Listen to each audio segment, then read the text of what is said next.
A história começa com a chegada de um médico sanitarista, Dr. Pedro Fontes, que chega em 1927. Ele vem já indicado pelo Dr. Souza Araújo, um conhecido sanitarista brasileiro. E o Dr. Pedro Fontes, ele chega no estado, e que era um estado conhecido por não ter casos de hanseníase.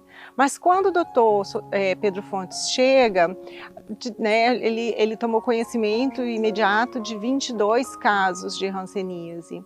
E ele organiza uma missão itinerante para o interior do estado, conversando com médicos do interior, e ele faz aí essa, que a gente chama até de busca ativa, porque ele vai para o interior, ele examina pessoas, ele conversa com os colegas, né? E aí é isso que ele vai fazer, ele institui mesmo, faz um pente fino e percorre todas as regiões do Espírito Santo tentando levantar isso. Olha, ele descobre mais de 300 casos de lepra e aí ele diz, olha, aqui precisa ter um hospital para abrigar essas pessoas, né? A escolha desse espaço aqui foi, conta-se, né, a gente vê pela história que o Dr. Souza Araújo esteve aqui no estado, junto com o Dr. Pedro Fontes, caminharam por vários possíveis espaços para abrigar esse complexo, e eles escolheram esse espaço aqui, onde nós estamos, né, que dista 14 quilômetros da capital, Vitória, né, é um espaço de 1.200 hectares, ele é bem grande, e aí começa a construção das edificações, que são edificações, como você pode verificar, robustas, né, uma construção muito sólida, com paredes largas. Tinha que ser um local afastado, ninguém ia querer um leprosário perto de um local muito povoado, assim como hoje ninguém quer uma penitenciária perto de um local muito populoso, né? A preocupação, na verdade, não é com o doente, a preocupação é com o são. De que forma esse doente pode contaminar os sãos.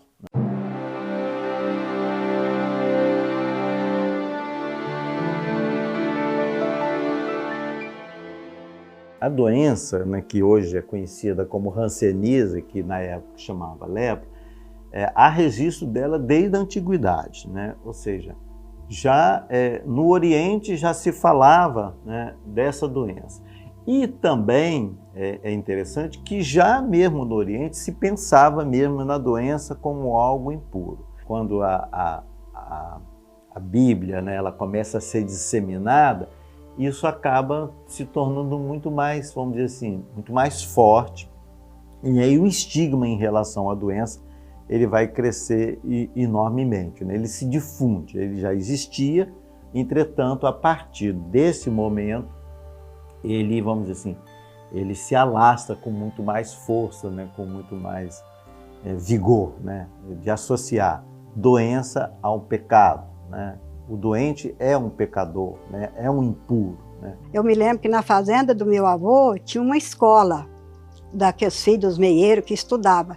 Aí quando eu ia para a escola, eles ficavam tudo, até aqueles grandes assim, falavam assim, cuidado, ela é filha de leprosa, que naquele tinha corrido aquela notícia. Ah, apanharam a mulher do seu Mário porque ela tinha uma doença que pegava nos outros e não sei o quê, é lepra, falava aquilo.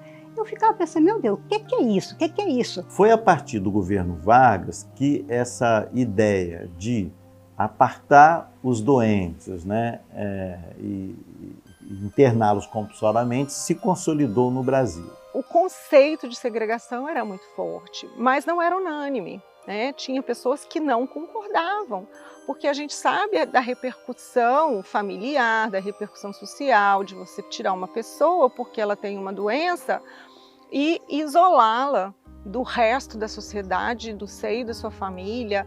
Então isso, é claro, que tem um potencial enorme de gerar problemas de diversas ordens, como de fato gerou.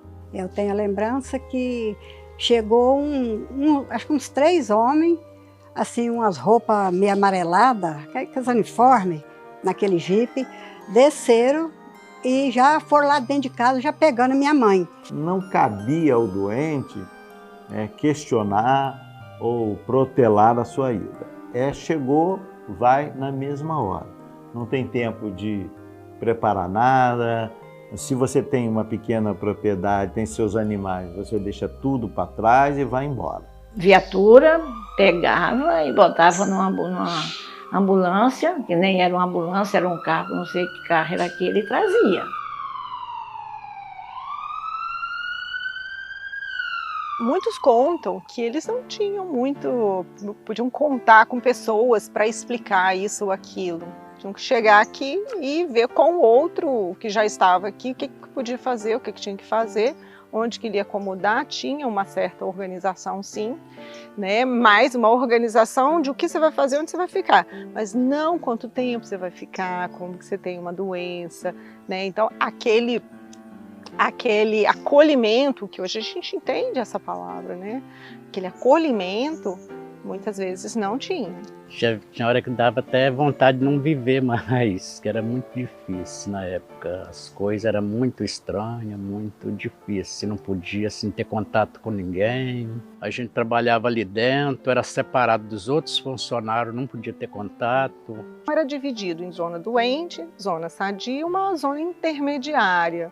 Então a gente tinha até onde a pessoa afetada pela hanseníase podia ir, onde ela podia ir e ter não uma interação com as pessoas sadias, mas era muito evidente essa segregação. O doente, ele não podia sair da zona doente, né? Ali é o local dele, a não ser aqueles que iam trabalhar na lavoura, porque ali era uma colônia, a ideia de criar uma colônia era para que eles pudessem plantar, né, criar animais. Era uma sociedade completamente oposta à sociedade em geral.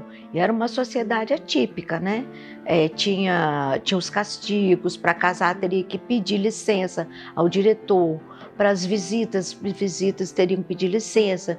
Os doentes, né, os pacientes não eram, os moradores, né, não eram aceitos fora daquele habitat, os bancos, as instituições públicas, né, nos cartórios eleitorais, se tivesse que votar, eles teriam que votar dentro da própria colônia. Aconteciam, né, pequenas fugas, pessoas que às vezes não queriam ficar aqui, tentava voltar para a família, e quando voltavam, muitas vezes não eram aceitas, porque a sociedade, quando via, a comunidade, a cidade, quando via aquela pessoa se aproximando, né, não queriam aquela pessoa mais ali. Onde a gente morava, o dono da casa falou que ia queimar a casa com nós todos dentro, porque ele não queria ninguém ali com aquela doença.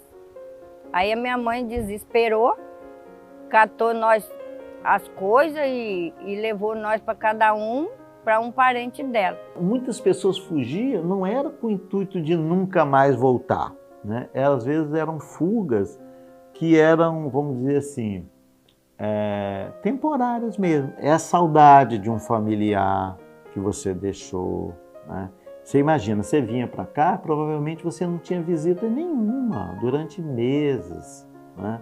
Então, resolver problemas pendentes que você deixou lá, que você não teve tempo de resolver, né?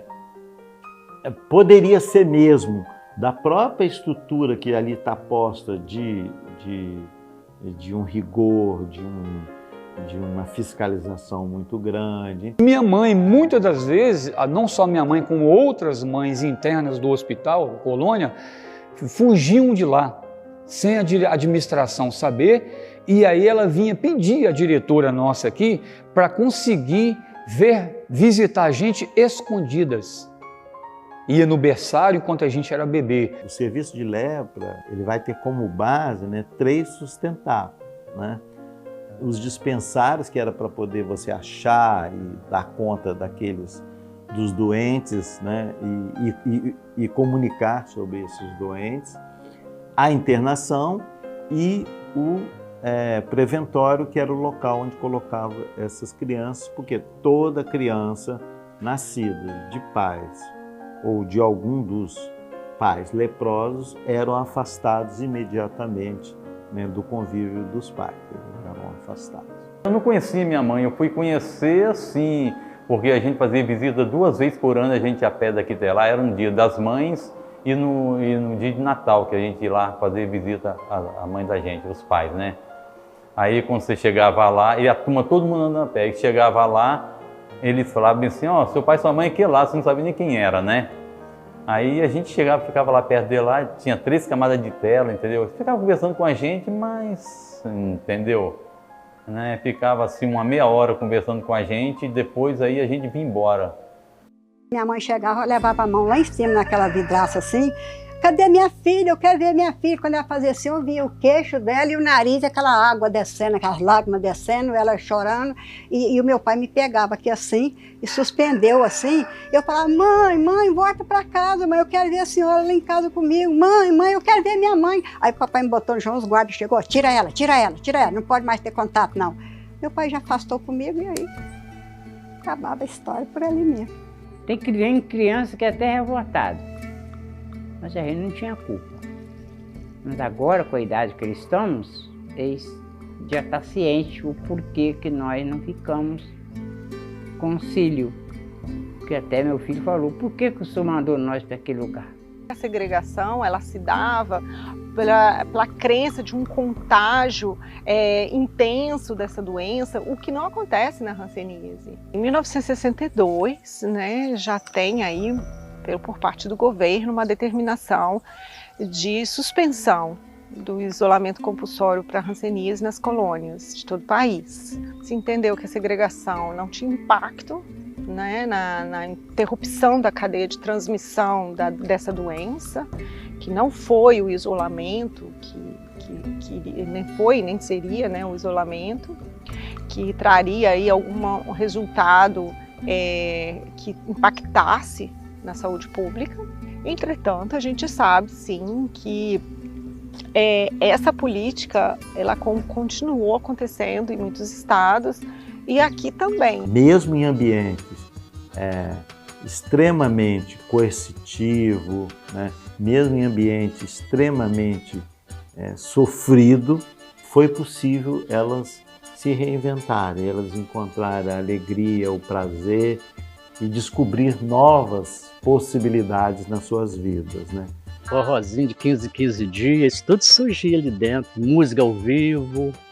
Ali tinha um salão da Caixa, né, que ali era o forrozinho, assim, todo final de semana o pessoal reunia ali, que eles queriam brincar, brincava, tinha um som, e tinha tocador interno dali mesmo, que ia para lá para se divertir, aquele pessoal ia passando o tempo, foi esquecendo um pouco as tristezas e aprendendo a conviver ali dentro, né?